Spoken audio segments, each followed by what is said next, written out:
a 4 division solution would absolutely work. Clint, I'll first say I like your plan for the 4 division system and those divisions and crossover opponents better than your story today, which you can read at Outkick.com, about what you believe the SEC's plan would be with this. Are you firmly committed to 4 divisions being the solution, with Texas and Oklahoma possibly joining the conference? And if so, this is a common question that people will throw out. How do you solve the SEC champion dilemma with 4 different divisions? Is it a semifinal situation to get to a champion? How would you go about doing that?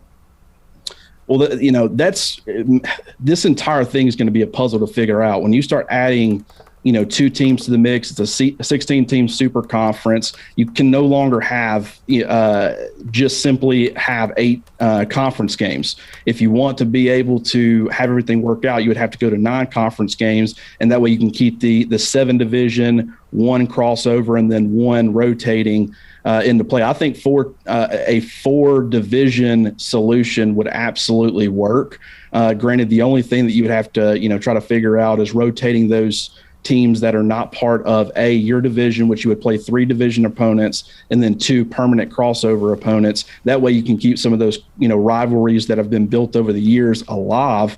I think that it would certainly work if you could get that figured out. But a big reason for it is I think that it would keep a lot of emphasis on the regular season, because you start increasing the college football playoff and the number of teams that are going to be included in that. I do think that the regular season, at least to some degree, will start to become watered down and maybe not as interesting.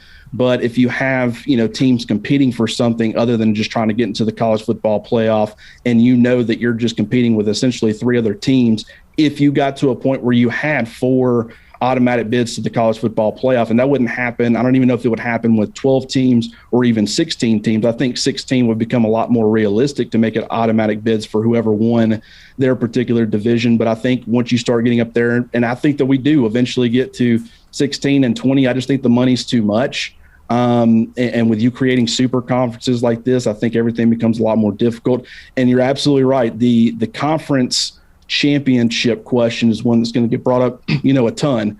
And you could certainly, try to do something where you take the teams with the top winning percentage that were their division champions, or, in my opinion, as you start to increase the college football playoff teams that are included in the college football playoff, I think you very quickly reach a point where conference championships maybe don't even get played.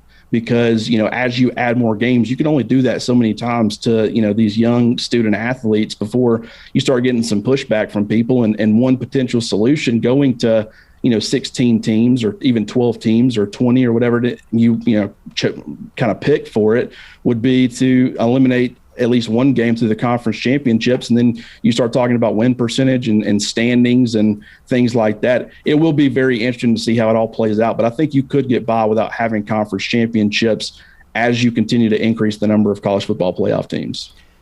You wrote in both of these pieces about divisions. We've been talking about divisions. Other people are using the word pods. Is there any difference between a quote-unquote pod plan and a division plan, or are people just substituting the words? There is a difference. From everything that I've understood about the pod system, you do away with the divisions. And really what you do is you don't have divisions. You have what's called a pod system, where it could be a 3-team pod, it could be a 4-team pod. But to preserve the rivalries and having certain games every single year, if you're Alabama and it's a 4-pod system, the 4 teams that you would play every year would be, an Auburn, an LSU, a Tennessee, and probably because of proximity and the fact that they're the 2 closest teams to each other in the SEC, I think Mississippi State would probably be the 4th, but you would play those 4 teams every single year. And then, of course, you would take win percentage to figure out the top 2 teams to go to the SEC championship or whatever else you wanted to do with that.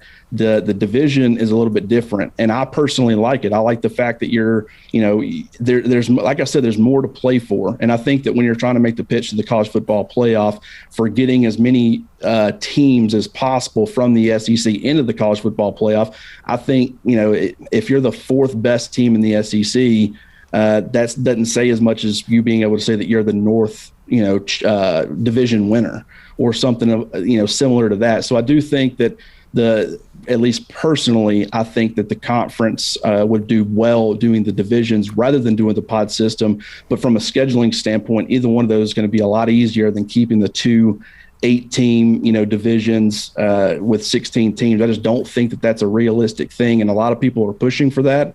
But I don't really see how that works out. Thanks for watching. Be sure to subscribe and hit the bell so you're notified every time Outkick 360 goes live. We are live weekdays, 11 a.m. Central, noon Eastern, right here across the Outkick network. And while you're at it, like this video and let us know what you think in the comments below.